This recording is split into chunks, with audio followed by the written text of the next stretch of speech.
Are you looking for entertainment for a fundraiser, outreach, youth night, date night, or for a conference? Does your team need a way to improve team camaraderie, confidence, and communication? Well, look at Well-Versed Comedy for a show, performance, or workshop. Well-Versed Comedy is Chicago's clean comedy team, and we're ready to serve you, your audience, or your organization. We've headlined our own shows at the Second City, at Getty's Comedy Club in Indianapolis, and started our own TV show called His Line. And we've raised over $5,000 for charity in just the last 2 years. We are now booking for your back-to-school bash, fundraiser, and even your holiday parties. Contact us today and let's see how a night of high-energy, clean, original, family-friendly comedy can make your next event memorable for all the right reasons. Connect with us on social media at WellVersedCMDY. That's at WellVersedCMDY, or online at wellversedcomedy.com. Wellversedcomedy.com. For booking information, email us improv@wellversedcomedy.com.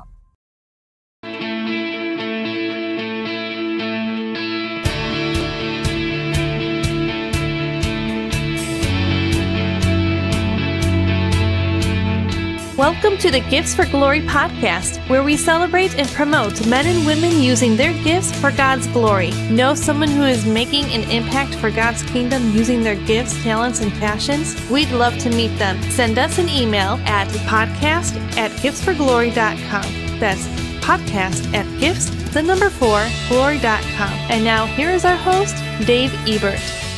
Hello, friends and neighbors. Welcome to the latest edition of Gifts for Glory. I'm Dave Ebert. So glad that you're along with us tonight or today. Whenever you're watching or listening, we're just really glad that you are there. If you could, please give us a like and also give us a review. 5 stars if you like us. And if you don't, just remember, if you can't say nothing nice, don't say nothing at all. Thank you, Prophet Thumper. So let's dive into today's episode. Really excited to have you along with us. If you like what we do with Gifts for Glory, whether you support Well-Versed Comedy, this podcast, or anything that we're doing in order to use our gifts for His glory, we'd love for you to come alongside us at patreon.com/giftsforglory and be a monthly or a one-time supporter and help us pay for the podcast, because things like this, they take a little bit of money, and we'd like to continue to grow and provide good entertainment as well as opportunities and platforms for people to use God's gifts for His glory. So again, join us in this at patreon.com/gifts4glory, gifts the number 4 glory. We genuinely would really appreciate that. And a huge shout out to our monthly friend Felicity Joy at Felicity Joy Media and Black Conservative Female for being our Patreon supporter. So we really appreciate you, Felicity, and your support of the podcast and everything that we do here with Gifts for Glory and Well-Versed Comedy. And now let's dive into our Devotions with Dave segment. Tonight's devotion is coming from 2 Peter 3:9. In this, coming from the NLT, it says, "The Lord isn't really being slow about His promise, as some people think. No, He is being patient for your sake. He does not want anyone to be destroyed, but wants everyone to repent." And there's so many signs and so many wonders. My wife Bobby and I were outside this evening just before sundown. It had been raining all day, and all of a sudden we noticed this. And this photo does not do it justice, but this is a photo outside of our apartment building of the rainbow. Just a beautiful sign from God, a reminder of His promise to Noah. And as we're standing out there looking at this and marveling, we see people just walking around, coming in and out of the parking lot, in and out of the apartment complex, oblivious to the sign from God. It was just so prophetic to us in our minds that here is a sign, an irrefutable sign from God, and people are just unaware. They just don't see. They don't take time to marvel, and they don't take time to see. And it was just beautiful because you could clearly see all the colors. You could see the full arch, and people just missed it. They missed this rainbow, and we were just drawn back, taken aback by the fact that people were missing it. And that, I think, is a part of what this verse is about. God doesn't want anyone to perish, but so many of us are just slow in recognizing the signs and recognizing the wonders and the power and the might of God. So I hope that if you've stumbled on this program, whether you're a believer or not, you will draw closer to God, and you will find that there are plenty of signs and wonders, plenty of things to see and marvel at, to recognize who God is and how much He loves us. So that's our Devotion with Dave segment coming from 2 Peter 3:9. out of the NLT. The Lord isn't really slow about his promise as some people think. No, he is being patient for your sake. He does not want anyone to be destroyed, but wants everyone to repent. So that's our Devotions with Dave segment for tonight. And now let's talk about our guest. Our guest, he's an author and a screenwriter out of Spokane, Washington. His popular podcast and blog, The Westminster Confession of Funk, at crosspolitic.com/Jason Farley. It explores the crossroads of poetry and the Christian life. He's the general editor of the Jovial Press and loves helping writers, especially poets, make it to publication. His latest venture is as CCO of the new streaming platform Loor TV, and Loor is on a mission. They're fighting the culture with great storytelling. Unfiltered by Hollywood or church ladies, Loor is a crowdfunding platform that enables filmmakers to build whatever they want without the restrictive woke agenda and get paid while doing it. So check that out at Loor TV, and also find out more about Loor TV right now as we check out this trailer, and we'll be back with our guest. Turns out the streamers are letting us all down. One has committed itself to destroying Grandma's terms of endearment for her grandbabies. Sorry, Grams, you can't call them cuties anymore. The other has decided that you can't have dragons unless you order them in a brown paper sleeve, so the mailman doesn't have to be wantonly subjected to the TNA of the Seven Kingdoms. You could go to the Christian streaming services where you can put on your ruby slippers and repeat to yourself over and over, but at least it's clean, but at least it's clean. Apparently, whatever is pure, whatever is lovely, is also horribly executed.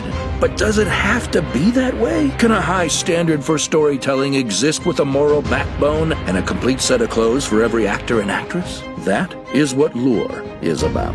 Quality entertainment for people not interested in seeing strangers naked. Of course, if you are just looking for your fix of and dragons, go to another streaming service, you perv. Be a part of the Loor. Click the link below. All right, Loor.tv, that's where I want you to go to check out after we get done with this conversation. But I'm now joined by Jason Farley of Loor TV. Jason, welcome to Gifts for Glory. Hey, thanks so much for having me. It's exciting to be here.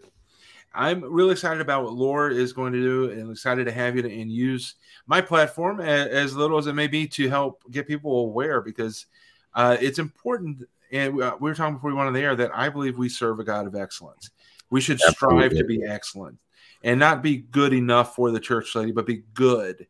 That's how I drive well-versed comedy. That's how I try to drive this podcast with as little budget as I have, to try to do it as excellent as I can, because I'm talking about a God of excellence, and I believe that Loor TV is on that that same plane, trying to just serve our God of excellence through excellence. Yeah, that's what we want to see at Loor TV, is his Christian artists given the opportunity to love God, make what they want, and not have to work for somebody else's agenda, or be worried that the church is going to come after them because they didn't make another Hallmark movie. Yeah, there are plenty of Hallmark movies with a little bit of Jesus sprinkled in, and they're well and good. They're fun sometimes, but I think that real entertainment can be there and also honor God. Because think about it, God is the creator. We are in his image. Why can't we be just as creative? Right. Well, and I think what's happened is we've been, we have let faith-based be defined as a particular kind of genre in exchange for some of Hollywood's money. And, but faith-based isn't a genre. Everything is faith-based. It's really just a question of which faith. Right. And we believe that Christians should be working in every genre of storytelling, and that will get us better stories, and also let us tell all the different kinds of all the different aspects of the truth that you can't fit into a Hallmark movie. And it's fine to have some great Christian Hallmark style movies, great Christian rom-coms, and but that is not the definition of a faith-based movie. Right. And that's what we want to see changed, is see the freedom of Christians in the arts restored to them, so that they can work in all different kinds of storytelling modes the way that Christians throughout the history have been able to. So maybe I misspoke in the intro. It's not necessarily just a streaming platform, but it's also almost like a built-in Kickstarter / Indiegogo type. Yeah, it's like if Kickstarter and Netflix had a non-woke baby. Oh wow, that would be what we like to say is that everything is crowdfunded. It's just a question of who gets to control the crowd's funds. Mm-hmm. And what we're trying to do is build a platform where people can choose how their money is spent in distribution. So what goes on to the platform is chosen by the subscribers of the platform, and that gives the subscriber the ability to say, well, here's what I would like to see on the platform, and here's what I would like to see on the platform. That way, we know something has an audience when it gets made, but it also frees up Christian creators to come in and say, well, here's my dream project. Mm-hmm. This is what I would like to make.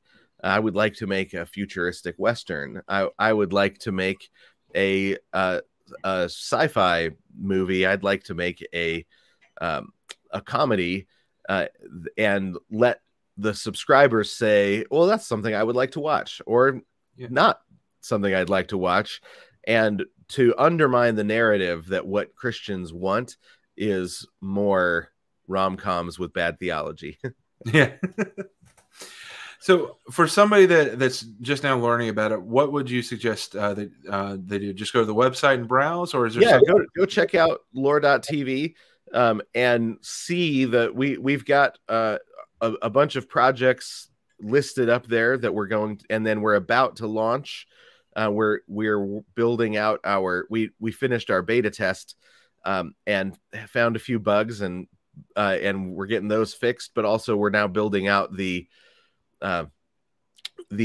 finance side of the site so that we can take subscriptions, and we haven't every subscriber gets an internal currency to spend on the things that they would like to see on the platform, and everything that is funded by the internal currency is available for everyone, but it's the way that we've decided to let people vote or give people the power to spend their subscription.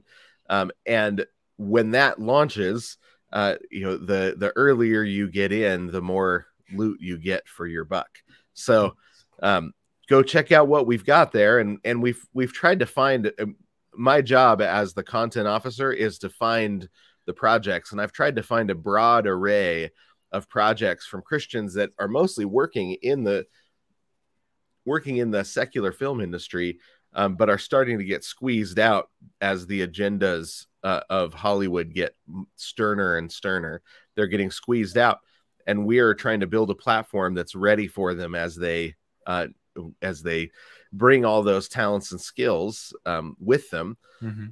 So we've tried to find a broad array of projects so that when people come and they say, well, here's what I'd like to see, they actually have a lot to choose from, and not just, they're not limited into one or two genres. So yeah, go check out Loor.tv and see what kind of projects we've got over there. Are you looking primarily for new content, or if somebody has something in the can, they're like, hey, I think Loor would appreciate this. Is that something you're looking for, or just primarily original? We're looking for stuff that is either almost finished being made or is ready to be made. But we will eventually put up other things. But we're trying to prove our model, which and prove the current narrative that you still see all over the place. People are looking for, when they say we're looking for faith-based content, what they mean is a rom-com or a family movie of some sort that fits, that anybody of any age can watch. Mm-hmm. But I don't think that's all that Christians are looking for. I Right. think they also want a movie to watch when the kids go to bed that maybe is a deeper, harder story, but displays the truth beautifully still. Mm-hmm. They're looking for those stories. And so we've tried to find stories that aren't necessarily kid appropriate, but are still true, are still glorifying to God. But there's a lot of those stories in the Bible that you wouldn't let your 4-year-old watch, right? But God still felt like that was a story He wanted to tell to us. And so finding those stories, there's no the rules we tell our filmmakers are there's no nudity and no blasphemy allowed on the platform. But what we want you to do is to love God and tell the story that He has you ready to tell. So that's what we're building and putting together. And as a comedy writer, it's hard to find a place where Christian comedian really can have the freedom to be as funny as they want, because there's a lot of funny things about the world that the way God built the world, that you're not going to put into a movie that's trying to be family friendly for the entire family, right. But is still the kind of story that Christians should be telling in order to build up the body of Christ and evangelize as well. I mean, you think about the Bible, Song of Solomon, hardly any pastor will touch that because, well, I think because America is such a sexually charged country and society, that's very hard to do that. But I don't think that we should be afraid to talk about Song of Solomon, right, or an accurate depiction of Samson and killing 176 people with a jawbone, or whatever the number was. And there's some pretty ugly things, like the truth of Noah's Ark. If you're looking at it from outside the ark, pretty gruesome. Right, it's a totally different story than if you're sitting with the baby lambs the whole time. But right, those are both, and they're both true stories. And I think that's the conviction that we're running on, is that there's a lot of stories worthy of being told, and the consumer should be the one that tells us, here's the ones that we think will add value to our lives that we'd be glad to pay for. And that's what we're trying to build, is a system in which the consumer can say, I want that one, and I'll pay for that one. I'll pay for that one, so that it's not an executive that has an agenda trying to sort through the stories on your behalf, but that you can sort through the stories yourself, and help build a streaming service that is there for everyone.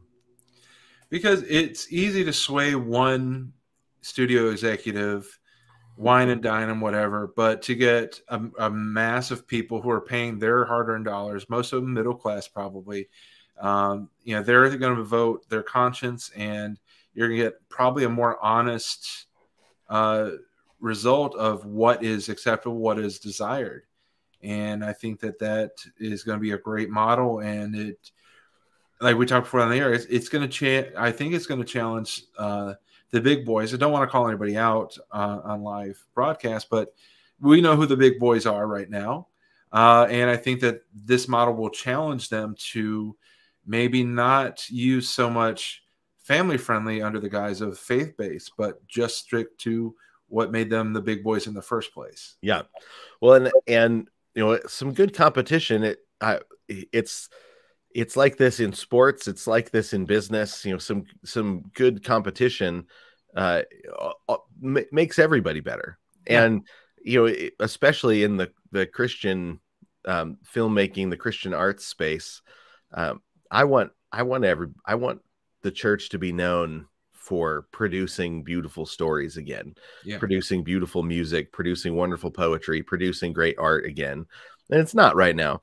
And these are my people, and I love them. And if there's anything I can do to push them back to the creators that God intended them to be, then I'm happy to do it. Yeah. And maybe, I don't know, I'm assuming that you might have been a wrestling fan during the Monday Night Wars. Oh yeah. WWF and WCW, when they were at their peak, they were pushing each other to be better. And that's when we got great programming. And now that I'm closer to Christ, there's some things that they did that I'm like, no, not anymore. But just that I'm just thinking that competition aspect of just having the best being brought out because you're pushing each other. Rocky and Apollo, they push each other to be the greats. Yep. Well, and we have one of the shows I'm most excited about that we picked up is a pro wrestling show produced by a wonderful Christian producer, live producer of pro wrestling down in Texas, and he does such a great job putting together his shows. He's passionate about seeing the art form of pro wrestling and storytelling in that medium won for Christ or renewed for Christ, and it's so exciting to watch him work and to get a chance to sit down and talk to him and hear how passionate he is about the art form and what great things can be done for it.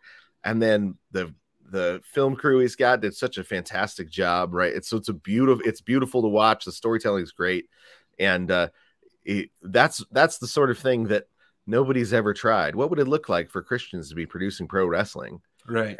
That's something I am all in on and can't wait to see.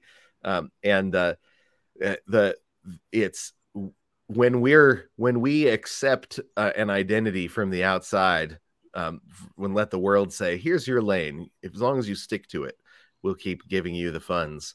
Then we miss out on great things like a great Christian wrestling show, great Christian sci-fi, great Christian comedy, and I'm looking forward to seeing what it is that is created by the people God's calling to do it. And I'm looking forward to the wrestling show as well, because that's where most of my improv comedy training comes from. Is I spent 8 years as a weekend warrior, setting up, tearing down rings, going out for 8 minutes at a time to get the crowd, give them entertainment, whether it's the heel to get them angry at me, or as the baby face to get them cheering me. I always found being the bad guy was more fun, though, because there's more freedom there. If you messed up as the bad guy, what are they going to do? Boo you? But if you mess up as the good guy, they're like, why am I going to cheer this guy now? He's horrible. So I love the storytelling because it's at the root of it. It's the good guy versus the bad guy, good versus evil. And that's kind of our walk with Christ. What side are we cheering? Are we cheering the good guy or are we cheering the bad guy? Yeah, and you've got these really talented athletes who are also studying storytelling and studying acting, and it's as an art form, just getting a little bit of a glimpse behind the scenes, and now having a friend that's producing stuff is really exciting because you learn how amazing of an art form it is, and why it is that it adds so much value to people's lives that they're happy to spend lots of money on it. I'm hoping to see the same sort of thing with our wrestling show. Yeah. And I hate when people say, "Oh, wrestling's fake." It's like, you don't go to see Avengers and say, "Oh, the Shield is fake," or he didn't actually hit. No, there's no such thing as adamantium. Right. Right. But wrestling is not fake. It may be choreographed, but you cannot fake half of what we do. Right. The falls, the hits, the chair shots, getting fat guys into tights. You can't fake that. Right. Yeah.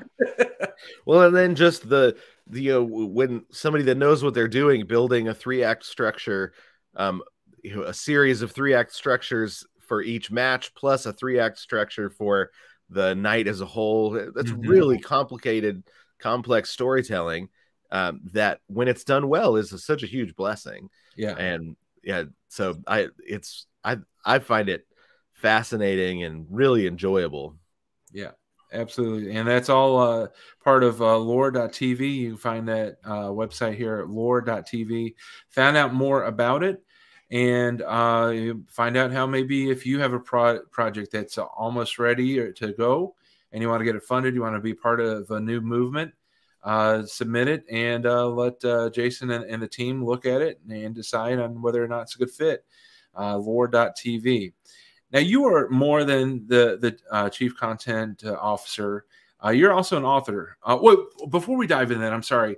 You did have a project, a pilot episode dropped today on Loor TV.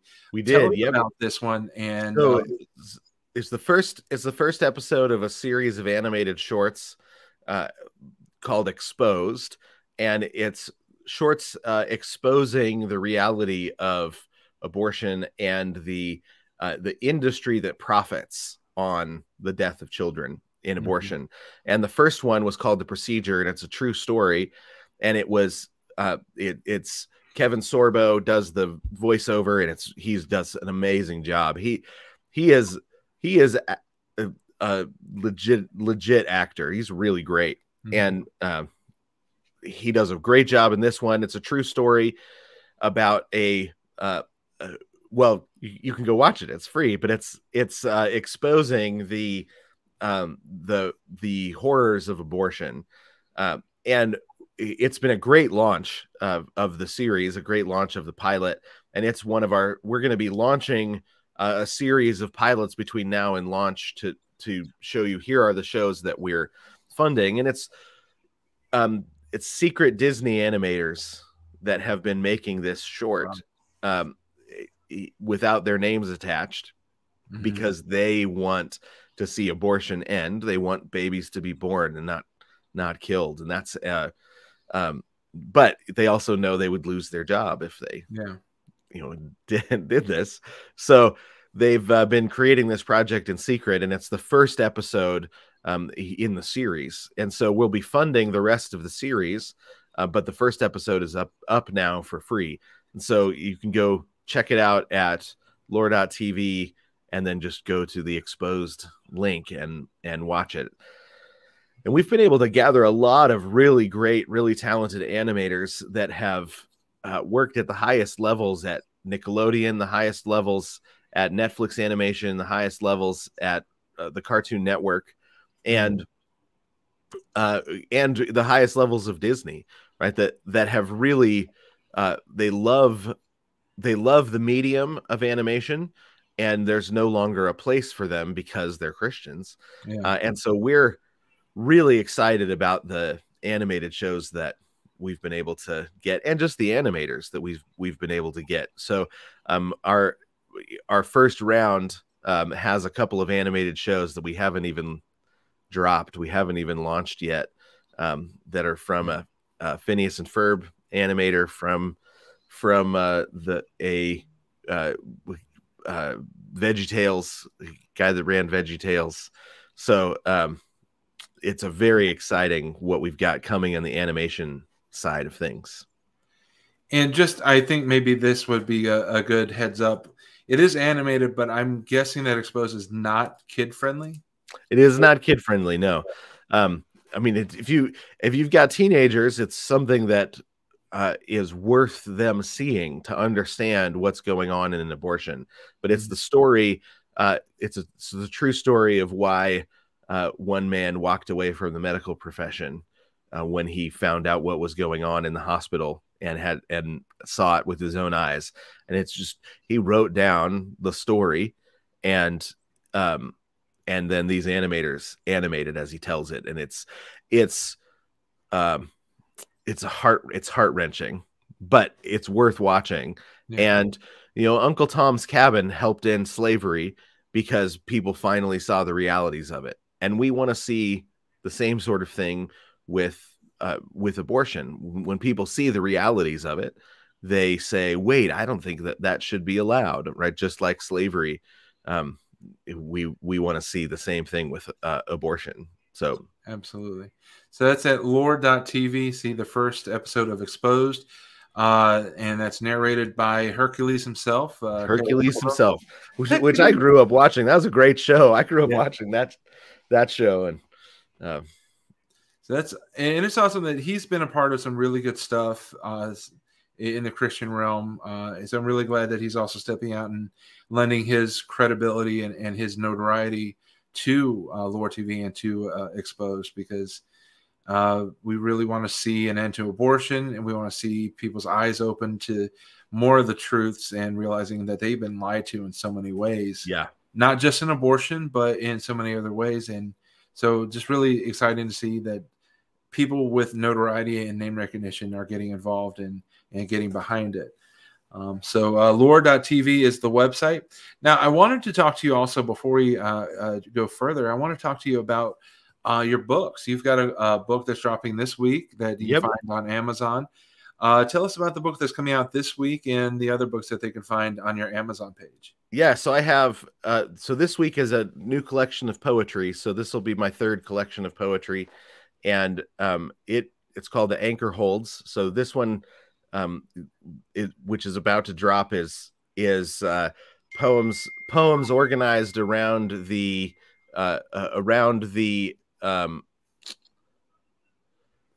parts of a ship, and what the life of a Christian is like in relation to a ship. Mm-hmm. And so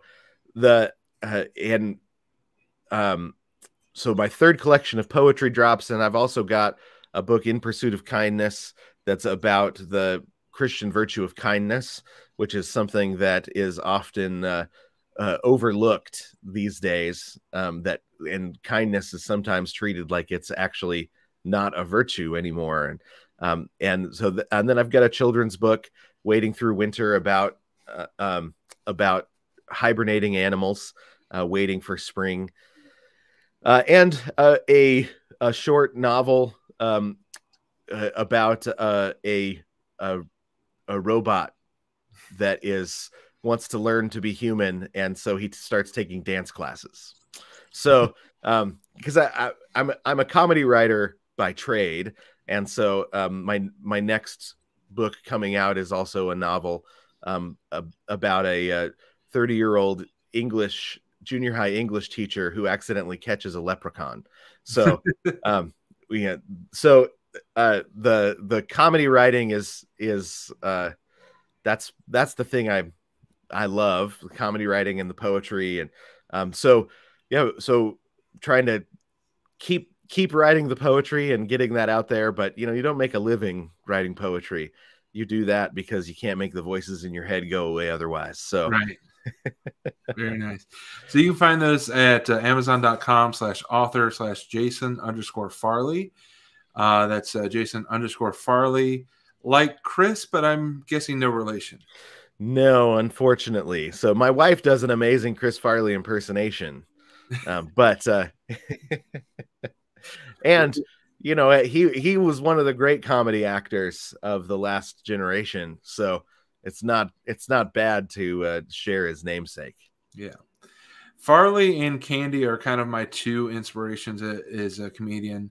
More Candy because I tend to be a little bit more cerebral and like the dad jokes and the Uncle Buck type characters. But I just rewatched Uncle Buck. I forgot how good that movie is. Oh, it is so good. And I'm a huge John Candy fan. Planes, Trains, and Automobiles is just wonderful. But I hadn't seen Uncle Buck in a couple of years, maybe 5 years, and it's so good. Yeah, so good. John Candy and Chris Farley, huge losses too early, way too early. Yeah. So check out the books. They're at Amazon.com. Christmas season is right around the corner. Make a great stocking stuffer. Amazon.com/author/Jason_Farley. So Jason, my favorite part of each show is hearing every person's testimony. We ask you to dive in as much as you feel the Lord is leading you, because even if it's just one person, somebody needs to hear your story. And I hope that you're comfortable sharing how you found Christ. Were you born into a Christian home or a Christian family, or was it a longer journey for you? Yeah, I have one of those awkward stories where my parents, both were both Christians, but they got involved in a church through the Jesus People movement that was not connected to the historic church, and so things went wrong. And so I was raised by two Christians, but not going to church, because when I was about 3 years old, my family got shunned by a church that now doesn't even exist anymore because they weren't following the Lord. And so God just cut the branch off. So, but in the 6th grade, I declared myself an atheist, because, I wanted to study science, be serious, take the world in its darkest form. And so I declared myself an atheist, and I didn't have any experience at church. I knew that my dad woke up every morning before work and read his Bible on the couch. But, dads of that generation didn't talk much, so we didn't have conversations. But I knew that he was a Christian. I knew that my mom had been raised as a Christian, but didn't have any experience with church, and therefore didn't know anything, knew almost nothing about the Bible. But I knew enough to declare myself an atheist. And the only thing that made me nervous was that I wasn't going to be on Reepicheep's side anymore. Because my elementary school, just went to public school, but my elementary school librarian, I had gone in and started asking for books, and he got me connected with C.S. Lewis, with J.R.R. Tolkien, with King Arthur, a lot of King Arthur, and really great books that formed my imagination significantly as a kid. And I knew that I was losing all of that when I became an atheist, but I was going to be serious, and I wanted to be philosophical and scientific. And so for a number of years, I became a very argumentative atheist, who was very into Freud and Karl Marx, and was constantly reading atheist philosophers. And until a friend on my soccer team said, "Hey, do you want to come to youth group?" And I said, "Kyle, I'm an atheist." And he's like, "Yeah, but we're just going roller skating." And I was like, "Oh, I do like roller skating." So I went roller skating with his youth group, and they were having a disco weekend, and I was like, I do like disco. So I signed up because I liked, the idea of a disco weekend. So I didn't have enough experience with church to realize that I was signing up for a retreat. I didn't even know what that was. And so, but I just went along, and, my friend just pulled up, picked me up, and I jumped in and went up to this camp for the weekend and heard the gospel for the first time. And it really struck me. I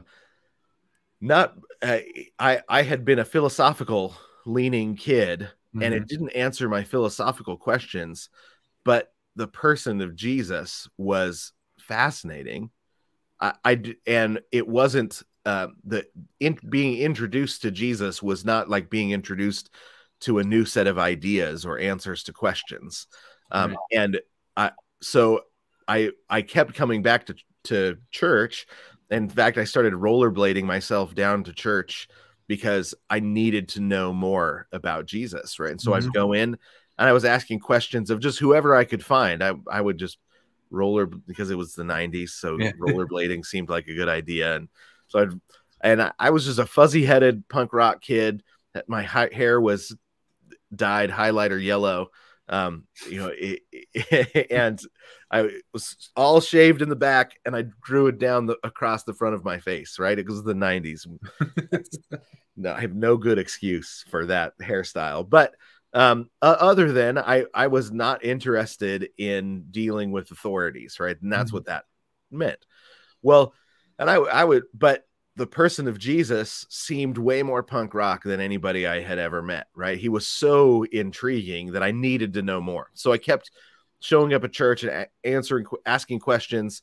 I found out later that one of the people I kept going to ask questions to was just the secretary for the kids ministry. And she was just doing her best, which to this day I find amazing. Yeah. Fuzzy-headed punk rock kid comes in on rollerblades and says, "Hey, I've got questions about Jesus." And she was like, "Okay," and just going for it, right? So God was using her because she was just there and willing. And so she tried to open up to sections in the Bible and say, well, it says here this. But the more that I went, the more I realized that Christians were less afraid of atheism than my atheist friends were of Christianity. So I didn't have a Bible. I didn't own a Bible. And when I went to talk to an older gentleman in the church and just said, I'm kind of considering getting baptized because I think I might be becoming a Christian. But I've got a lot of questions. Can I borrow one of these Bibles from the pew? And he was like, you don't have a Bible. He just took me over to a closet, opened it up, and there's just a whole closet full of Bibles, and helps me pick one out. And I go home with my first my first NIV Bible, and he put a marker in at the beginning of Matthew, and he said, start right here. And then he put another marker in at the beginning of Revelation, and he said, when you get to here, then jump back to the first marker and then let me know and we'll talk. Right. So, wow. Like, don't worry about Revelation yet. So I started at Matthew and I read Matthew. The first time I went, this shows how little I know. So the first time I went to church, they said, everyone that's all the teenagers head over this direction after church. I didn't know what it was for. It was for Sunday school. Walk into Sunday school and they're doing the story of Jonah. And I had never heard the story of Jonah. So they're telling the story and he's in the belly of the whale. And the teacher says, and you all know how it ends. And I didn't. I had to raise my hand and say, I don't know how this story ends. This story sounds crazy though. Right. Everybody's just listening, like, and then he's swallowed up by the whale, and they're like, "Oh yeah, I know this part." It's a crazy story, right? And to hear it for the first time and see no one react, it made me kind of nervous. Like, what is going on with these people?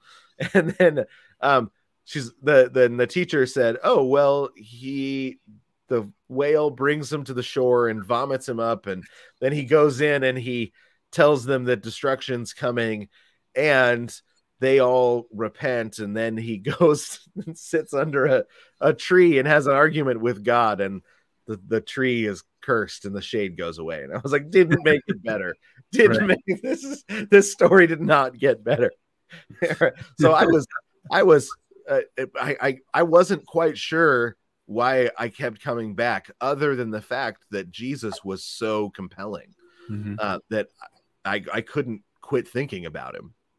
And so it took me a while to even know enough to know the next step is baptism, the next step.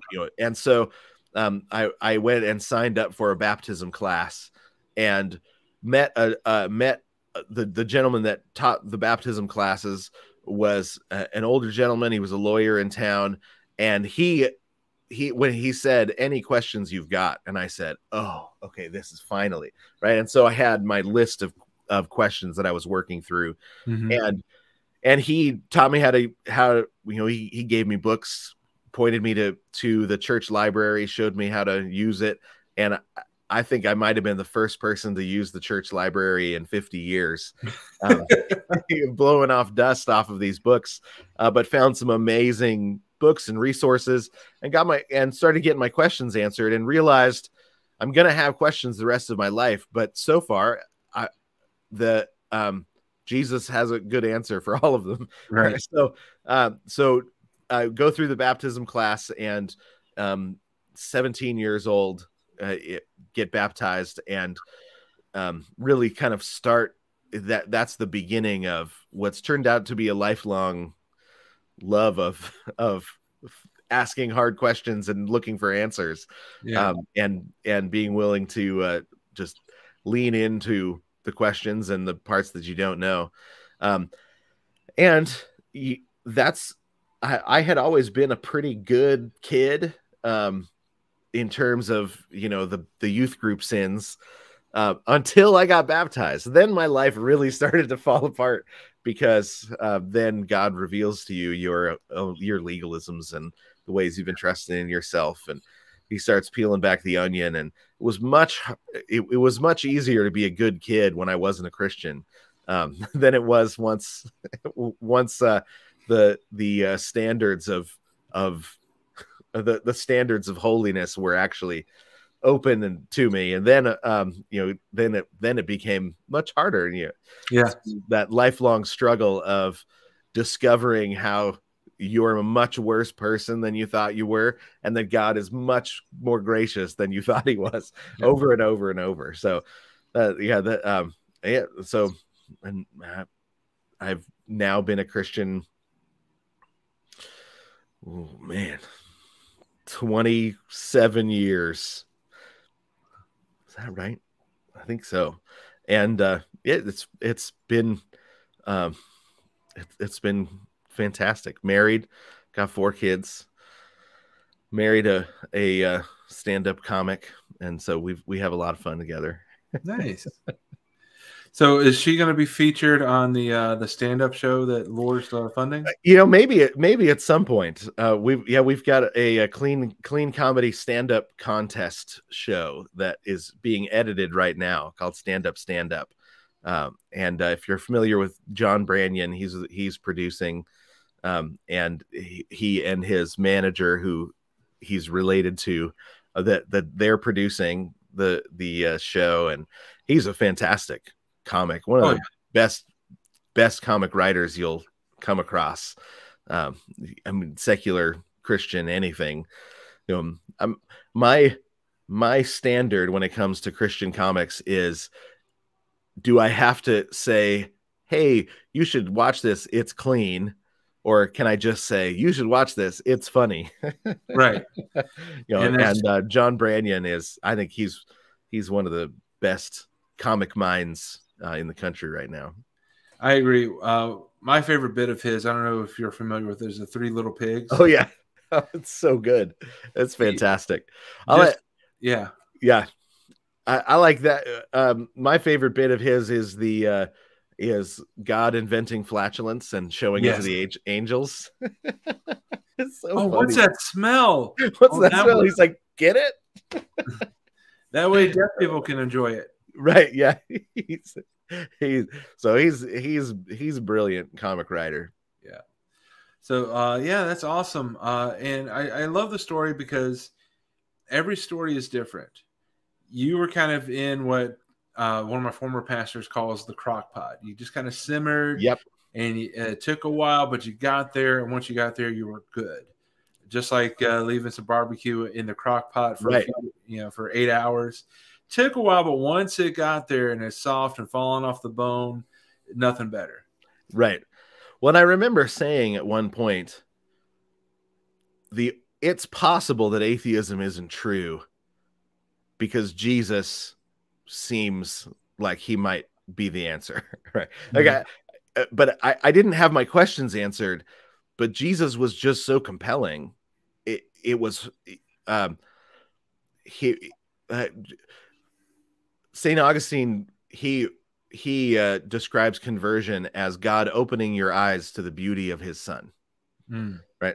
That it's the beauty of Christ that actually compels us to convert, to become a follower of Christ. And that has, and I know everybody's experience is different. But for me, I was philosophically minded, and I still am. I mean, I've got a podcast that is, working through the history of philosophy and ideas from a Christian perspective. And, so I still am that way, but I wasn't converted by arguments. Mm-hmm. The answers to the arguments, I went looking for them because I wanted to follow Jesus, but the questions were in the way, right? I had questions that, I had spent a lot of time with Sigmund Freud, in the 8th grade, especially. And that, 8th and 9th grade boy with Sigmund Freud is not a good thing. Right. But it left a lot of questions that I had to work through and, come to answer and come to realize that, if if what Freud says is true, then Freud can't be trusted, because he makes it so that you can't trust anyone's motives, and he would be included, right? So if he's right, then he's wrong, and and if that's the case, then he can't be right. And so, but that took a while to come to understand. But I needed to understand how to get the questions out of the way between myself and Jesus, because he was so compelling. Yeah, and that's sometimes the hardest thing for humans to do, is to follow the logical conclusion of the question. Like you said, if Freud was right, he was also wrong. And we've seen it in our society where people are just unwilling to really question a narrative or question what the news or what people on the news are saying. Because if you follow to this logical conclusion, then they can neither be right or wrong, which means that they're wrong. Right. Yeah. And I think it's safe to say we've experienced that, especially in the last couple of years. And it's the hardest thing, because at one point you have to admit that you yourself are wrong, and that's the hardest thing to do of all. Oh yeah, that's. I mean, I've come to realize that's what. Well, my favorite book on storytelling is by an author, K.M. Weiland. She's a romance writer. She is an amazing author, but her books on plotting and on character development are, I think, the best out there, right? And she has her book on building a character arc or creating a character arc is the book that I give to anyone that says, I want to be a writer. I say, well, here's the book that you need. Here's the book to start with. Excuse me, I bumped my camera. And what she says is a character arc is the process of you start with the character, with the lie that the character is telling themselves that's keeping them from being able to live the life that they should be living. And then the plot puts pressure on that lie, reveals that lie, and makes the character have to choose between the truth and the lie that they're telling themselves. A comedy is when the character moves from the lie to the truth, and a tragedy is when they double down on the lie, even when they've been given the opportunity to embrace the truth. And she said that's what a character arc is. That book, I mean, it was life-changing for me, because all of a sudden your own life starts to make sense. Your own sanctification starts to make sense. But then as a writer, you start to realize this is how you build a great story, a great narrative, is when the plot is the perfect plot for the lie that the character is telling themselves. When the plot just keeps pushing on the lie over and over and over, and that they have to actually make the choice to drop the lie and embrace the truth, and so that they can grow as a character. And it was professionally life-changing as well as just personally life-changing. So yeah, that's one of my, I mean, there's a handful of books that when somebody says, hey, I want to be a screenwriter, I want to be an author, I want to be a storyteller, I say, well, if you do, here's the books to start with. And because storytelling is a craft. And that's something that a lot of Christians don't understand, is it's a craft. It's like plumbing. There's a right way to do it, and you can learn how to do it well. And there are people that are naturally good at it. There's people that have read 10,000 stories, 10,000 books, and so then they internalize it. But it's a craft that you can grow in, that you can improve in. And when you do, you're of more use to your neighbor when you're good at your job than when you're bad at your job. And the arts are like that. We're called to love our neighbor, and sometimes that's a woodshed calling. I got to go in there, and I got to get better at this job. And that's the thing that unfortunately Christian artists don't always take that as seriously as they should. Yeah. And one of the things that I like to point out is the greatest storyteller of all time was Jesus. He used so many stories and illustrations to talk about his purpose, the kingdom of God, the way that we should live. And that just shows the importance and the power that we as Christians have in storytelling, in the creative arts, to use those same fundamentals of telling a story creatively that can prove a point or can drive somebody to that question that or confront that lie that they've been telling themselves.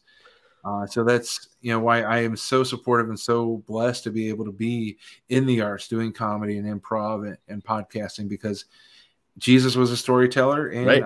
I want to do it too. Exactly. Yeah. And I think that's it's a powerful medium. And so people say, I want that power.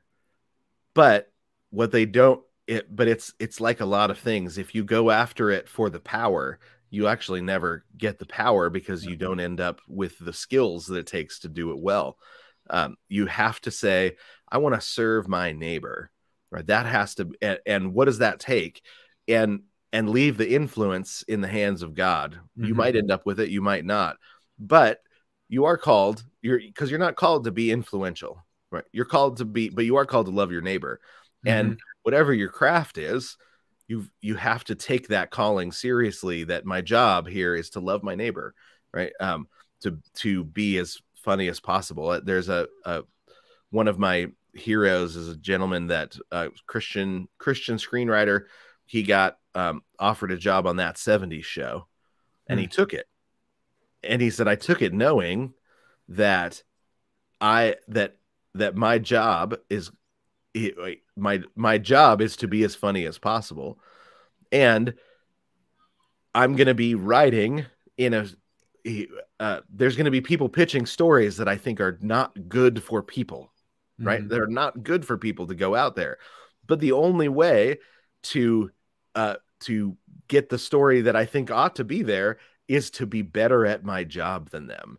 And so he just embraced it and said, I have to be as funny as possible, because if somebody comes and they pitch a show, about, say, hey, what if they commit adultery, right? And he's like, well, that's not good. We don't want that on screen. So, but to win that fight, I have to actually come up with a better idea, a funnier premise, a funnier joke. And he embraced the challenge. And I found it really inspiring. As a young guy wanting to be a comedy writer, but not sure if you could do it as a Christian. Yeah.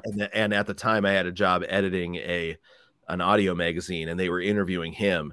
And that editing that interview was life-changing, because I thought, why not do the hardest thing possible? Right? Yeah. Why not say, okay, Lord, I want the hard job, but make me, give me the opportunity to improve my craft, and so that I can get in there and have and be put in a place that's more difficult.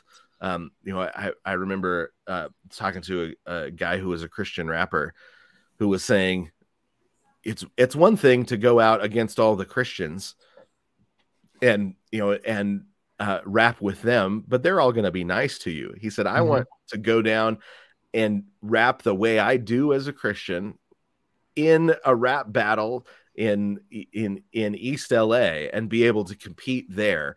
And because I've been working on the craft, and so they don't look at me and say, oh, he's the Christian clean rapper, and that's why he's got an audience, but that I can actually challenge them on the craft at the poetry level. I find that really inspiring, that we're in a storytelling war, right? And we have been since the devil came into the garden. It was and offered a different story. Right? Cain and Abel they were trying to live out different stories. Right? It's a storytelling war. We should get good at our craft as storytellers. And I say it again, we serve a God of excellence. We should strive to be just as excellent. He's the ultimate creator, and we're in his image. So on our smaller scale, we should be just as creative. Absolutely.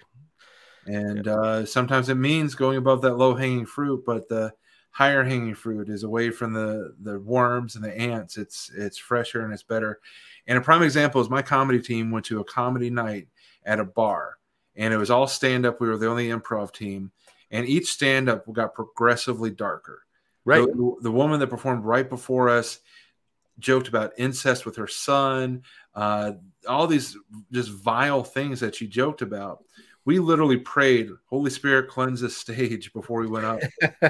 And we went up, and not to boast, but to boast about God. We were the funniest act of the night because people didn't have to register each joke. Is this okay to laugh at? Right. Yeah. Am I going to offend somebody if I laugh? People could just respond naturally. And it just goes to show that, number one, light in a dark place is going to always be appreciated. And also, humor that isn't low-hanging fruit, that's creative, that honors God, is always going to be better when you strive for that excellence. Yeah. Well, and Chrysostom, Saint Chrysostom, he's a Greek preacher from the early church. He said that yeast only works when it's joined to the loaf. Right? Mm-hmm. He said, and our job is to be yeast in the loaf of the world. And so you've got to actually, we can't ghetto off it and dig our own ponds, mm-hmm. because we're supposed to be going out into the world and bringing the yeast to it, bringing the salt to it, bringing the light to it, but honestly, it's easier to just be the Christian comic who just goes to churches, right?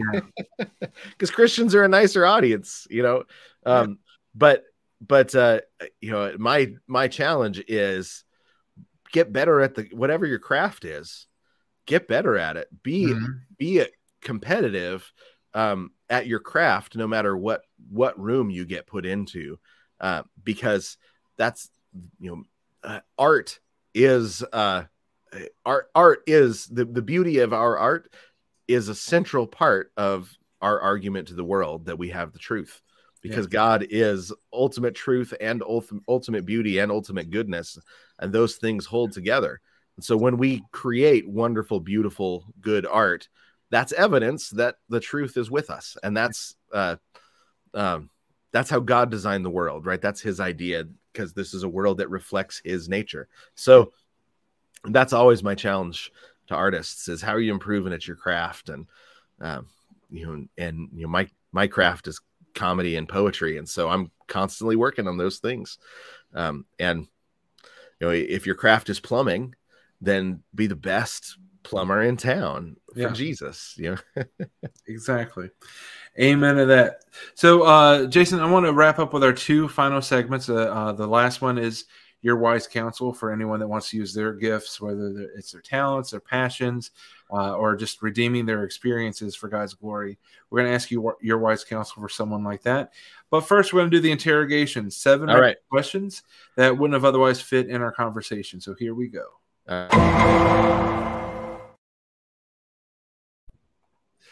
All right, first question. What did you want to be as when you grew up?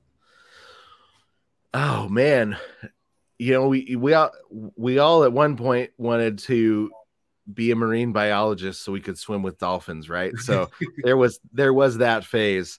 But I wanted to be a rock star, honestly. I played the drums. I played in bands, and I really thought that I would be in the music industry. At some point, my first major in college was music, and so I wanted to be a songwriter and play with bands and produce music, and that still comes in handy. I write at times. I've written musical scripts that involve needing to write music for a character and things, and so it comes into play. And you have to deal with a lot of music in production, so those skills have come in handy.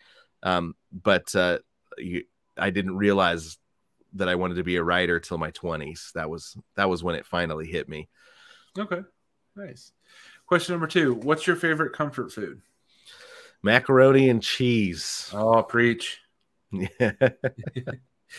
Chick-fil-A has the best fast food mac and cheese on the planet.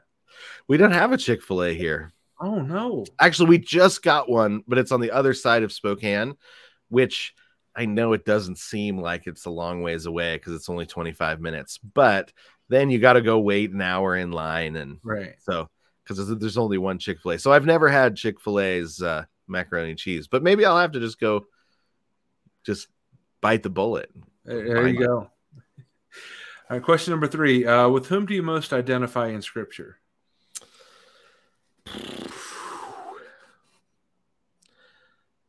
Man, that's a really good question. I think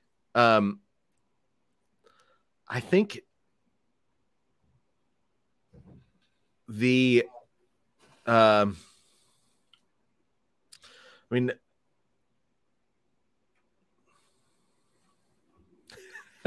I've never even wondered that question.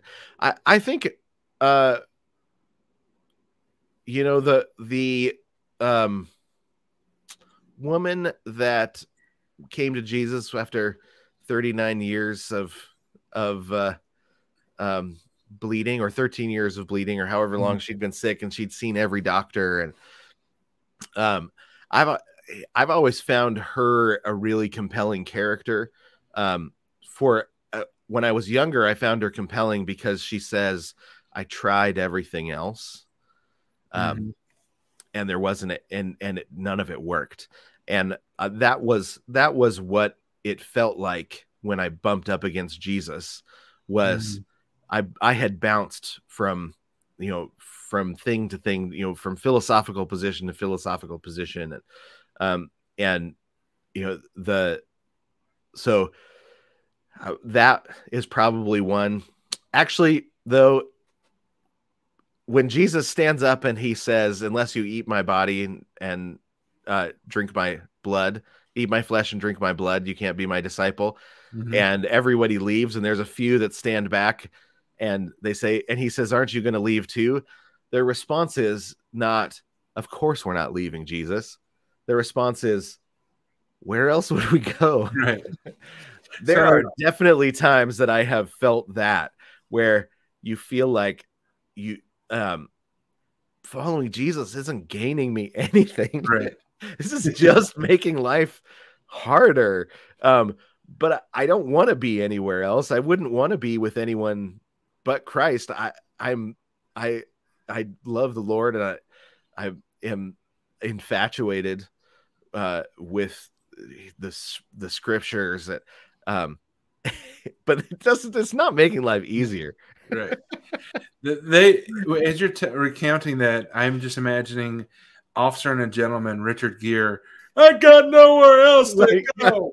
Yeah, right, exactly. And that's, I mean, especially, as a comedy writer, I'm really grateful for Marcus Pittman. I don't, who's our CEO, but I told him early on, when I came on, I wrote that commercial that we started with. I wrote that commercial, and I do a lot of our, I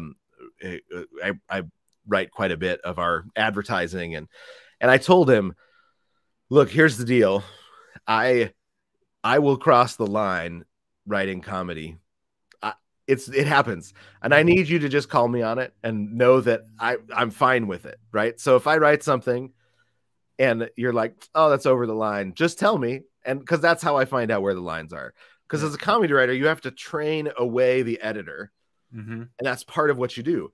And I'm aware that my editor is very, very small when it comes to writing comedy. And so I need friends that hang around that say, hey, that was too much, right? It's over the line, whatever. Right. And that's the communal nature of movie making and screenwriting. That's why I'm here rather than in some of the other more individualistic writing endeavors. I don't have a particularly strong editor in my head anymore. And I've quashed it in order to get better and better at the clownish aspects of comedy. But having friends around that say, yep, that was too far, iron sharpening iron. Right. Yeah, exactly. That's so you that's so yeah, I can't even remember why I started telling that story, but no worries. All right, let's move on to question number 4. I think we might have touched on it a little bit earlier, but what's a talent you have that few people have seen? That few people have seen ever, or few people have seen in me? What talents do I hold back? Seen in you. Okay. Like a surprising talent. I think, whatever. I think people, they're surprised, when it comes, to find out that I am a musician, because that's not something, because it's, I don't lead with that, I mean, I'm a joke writer, I'm a bit writer, I'm a storyteller, and then when people, so I was in an African drum troupe for years, and so I play most of the African percussion instruments. Okay. Really well. I mean, I just, because I put in decades, in hand drums and in bells and marimba and different things, and so people are often surprised to see a big, furry, smiley, chubby white guy jump up and join the African drum troupe. Nice. So, all right, question number 5. What keeps you up at night? So, well, there's the good things and then there's the bad things, right? I get working in any sort of gig work, which is what I've been doing for a while. You learn how to trust the Lord that he can see when the money's running out, right? Because you get paid a chunk and then you get paid nothing for a while, and then you get paid a chunk, and you do work hoping that it's going to pay, and then it doesn't sometimes, and then sometimes it does. So on that side, it's taken a long time for my wife and I both to learn to just trust the Lord that he's going to provide, and he always has, right? We've never ended up homeless, but that's what I always worry about. I'm not gonna get the bills paid, and we had everything from, I remember once we ran out of money and there was 2 days left to payday, and I got home from work. My wife was standing there and she said, "Well, we're out of money and there's no food, so we don't have dinner." Wow. And I said, "Oh, okay, well, let's pray, because we literally, there's nothing else we can do." And so he said, "Lord, you see that we're out of food and we're out of money, and that I don't get paid for 2 days.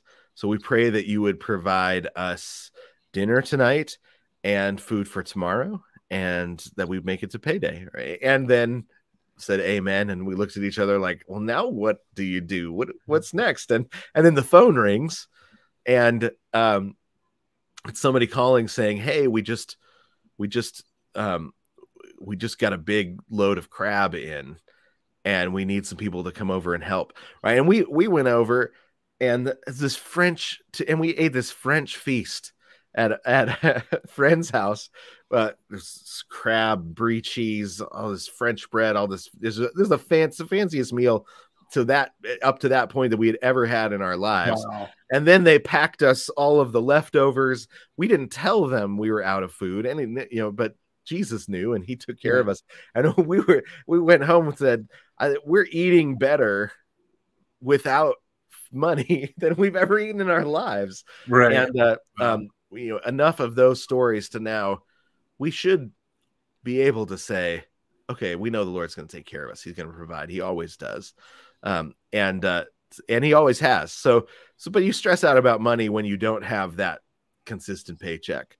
But then the other thing that keeps me up is when an idea hits and you've got to get it written down, and for whatever reason, the times that I'm most efficient and best as a writer are from about 5 a.m. to 9 a.m. and then from about 9 p.m. to 1 in the morning. And I can't do both of those, but if one of those, those times when that idea hits, that keeps me up as well. And that's exciting.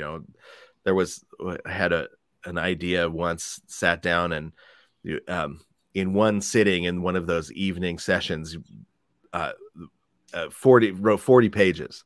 Never in my life have I written 40 pages in one day, let alone in one sitting. But then, you know, that inspiration hits, however it works. That when that inspiration hits, it's like a runner's high, but it's a writer's high. Yeah. You just can't stop. You can see you're watching the story unfold, and you just record it.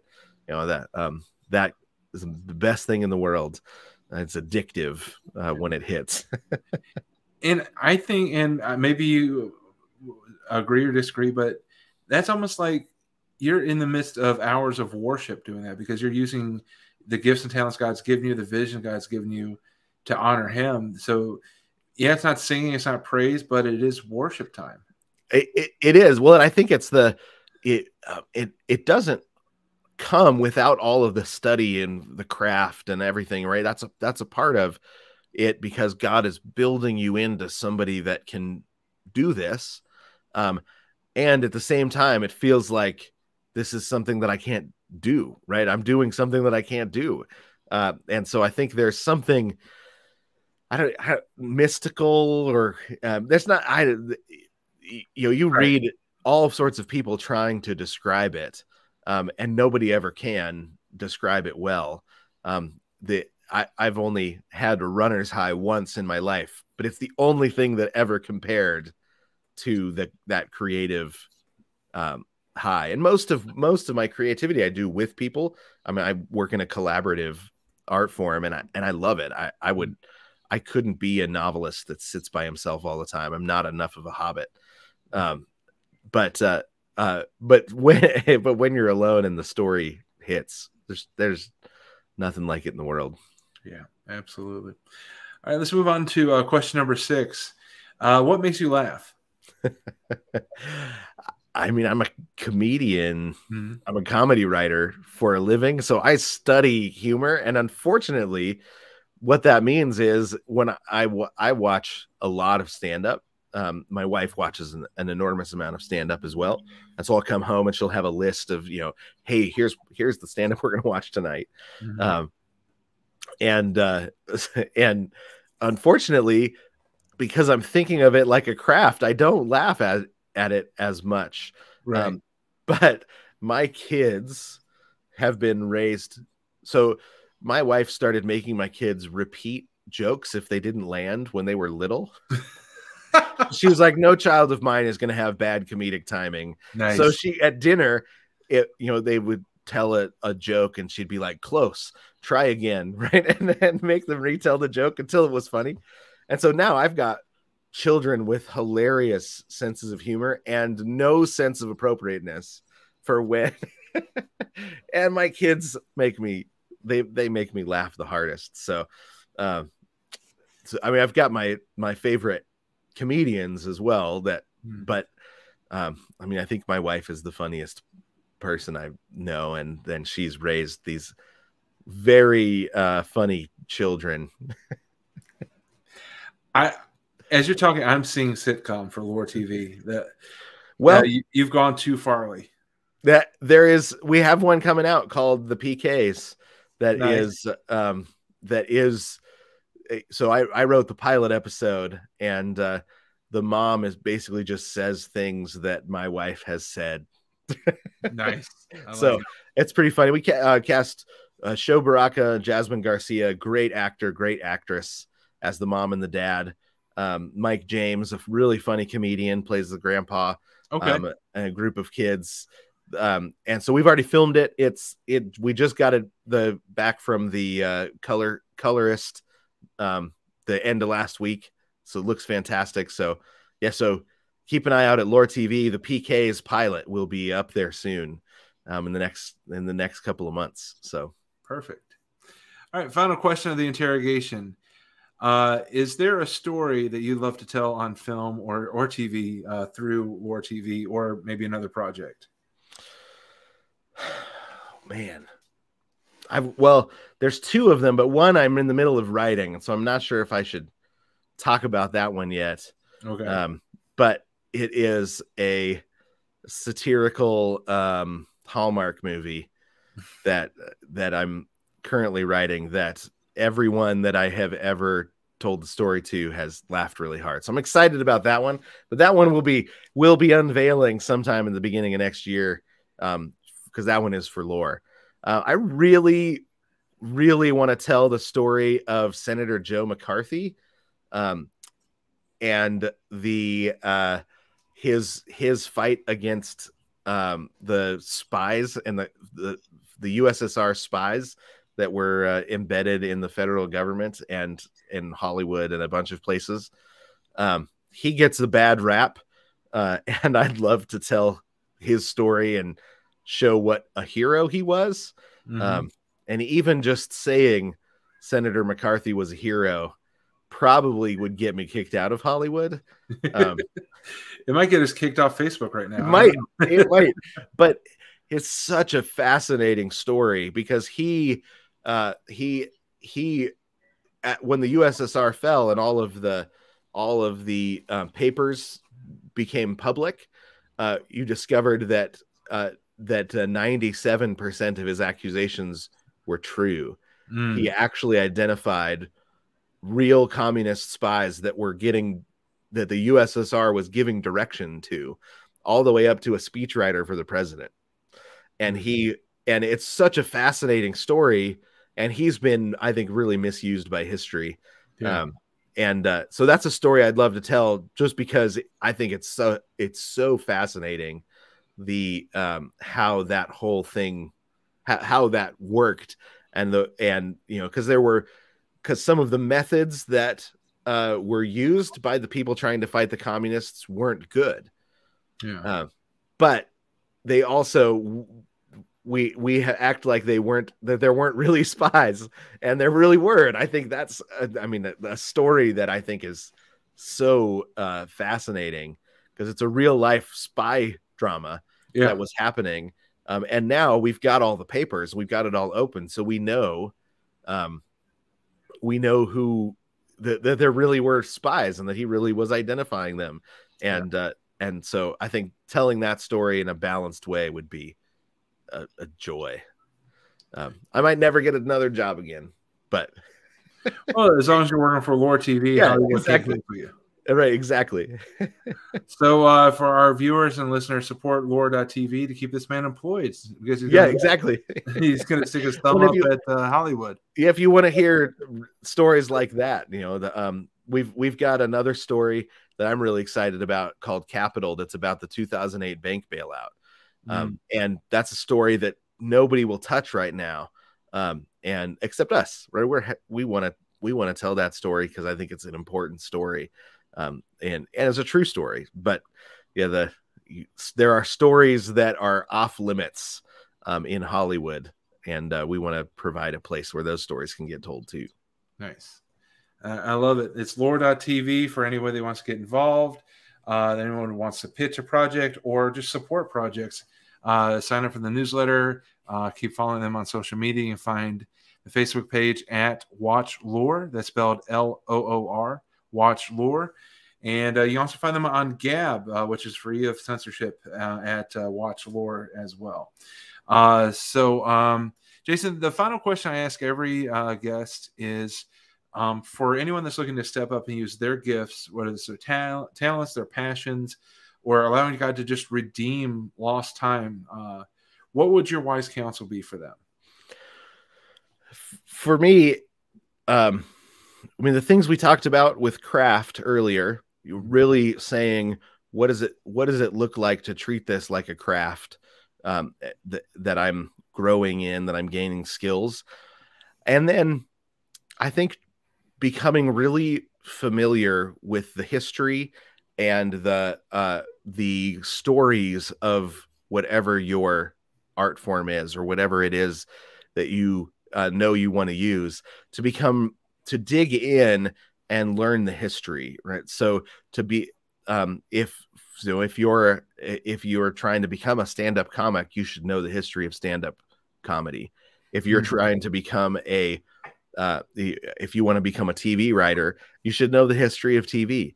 You should know the history of some of the studios. You should know the history of the CAA and the way that the different different groups have had huge influence, right? So to really become a student of the art form that you are doing, because it will broaden your imagination for the possibilities of what it is that God could be calling you to do. So that's, I think, the something that I don't see enough of in Christian artists, that they say, oh, I want to be a painter, and I can tell you the history of painting. Right. Awesome.